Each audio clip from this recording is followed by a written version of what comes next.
everyone, it's Karen and I'm here with our weekly Q&A session. So I get this question all the time. What is a co-op? Why are there so many co-ops in New York City? So I want to tell you a few stats and then tell you a few things about co-ops and what makes them different than condos.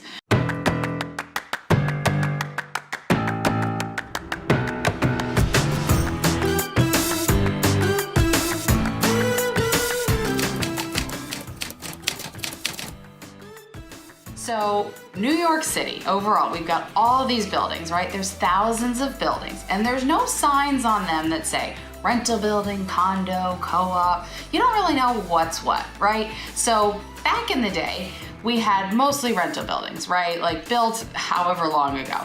And people own these buildings, they had rental units in these buildings, and the owners decided as the prices of the, the costs of the gas and the water and the taxes went up, they realized that they weren't really getting enough money from those rents. So what did they do? They decided to sell the buildings to a new owner, and that new owner decided to sell off the apartments in the form of shares. Co-op is short for corporation, right? So they sell off these shares and now they've got owners in the building. Now, why did they do this versus a condo? Well, obviously condos are pretty well known throughout the country, but in a co-op, especially here where we all live on top of each other, they decided that they wanted to have a little bit more of a say as to who was going to buy there. So there is a better screening process with a co-op. Back then, they wanted to make sure that they were getting the right kind of people. Most of these people were very wealthy people, and they wanted to make sure that they were surrounded by other people like them. Okay. About 75% of people in Manhattan rent. Right, so 75%. So of the 25 that's remaining, about 70% of that is co-ops, right? 70%. And the remaining 30% is condos. And that number is going up as there's more new development being built as well as conversions. Madonna, does the name ring a bell? She actually applied and wanted to buy an apartment at the Dakota, which is on 72nd Street and Central Park West.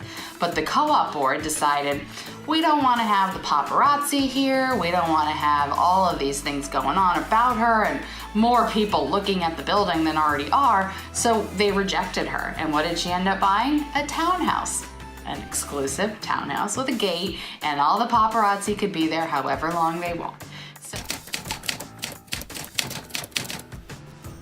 So as you're thinking about looking for a home and the co-ops come up, we can't always assume that every co-op is the same. There are some co-ops that do not allow, let's say, parents buying for their children, or pied-à-terres, or some of them have really strict sublet policies, right? You might only be able to sublet for 2 out of every 5 or 1 out of every 4 years. All of these things differ, right? So as you're looking for a home, you have to really ask these questions about what is a co-op going to allow. Being that the prices, because they make up 70% of the overall inventory, prices tend to be about 15 to 25% cheaper than condos. So that's another really great thing that's a benefit of buying in a co-op. So the fees, you obviously pay for your mortgage if you have one, but then we have this thing called maintenance. What is maintenance? Maintenance is broken up into 3 different things. We have the overall maintenance of the building, which is the doorman, the super, if you have a roof deck, the maintenance of the roof, a garden, a gym, a garage, any of these things that cost to maintain them, that is included in the maintenance. Then we have the underlying mortgage for the building. Remember that when somebody bought that building years and years ago, they took out a mortgage, most likely, right? And they've continued to refinance throughout the years. And so you are paying a portion, your share of that underlying mortgage.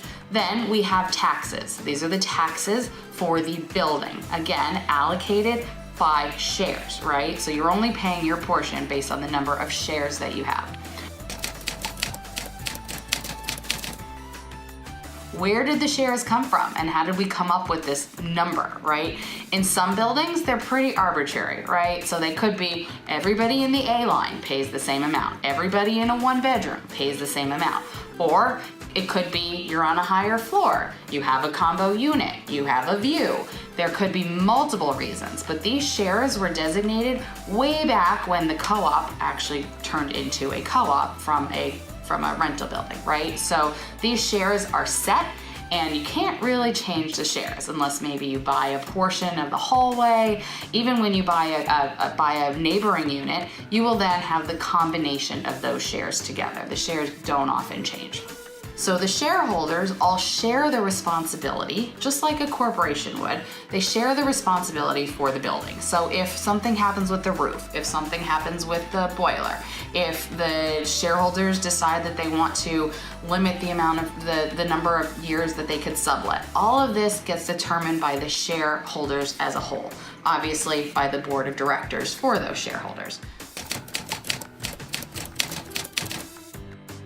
They're of course looking at your assets. So what is your liquid assets? Where did they come from? Did you get them as a gift?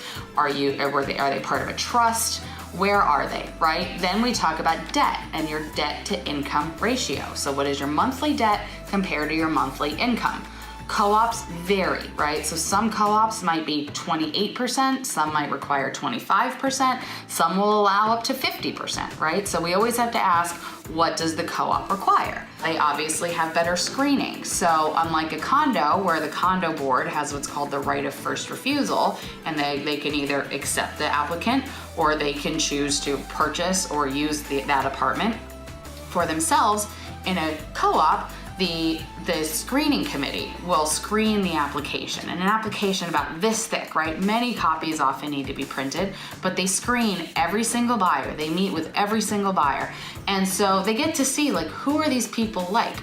So when you're considering buying and you're thinking, wow, this co-op, it sounds really overwhelming, just remember that they're requiring the same thing from all of your neighbors. Leave your comments, ask your questions down below, send me some likes and some loves if you love what you're hearing, and of course, I'm always here to help you and I leave no stone unturned when it comes to your real estate needs.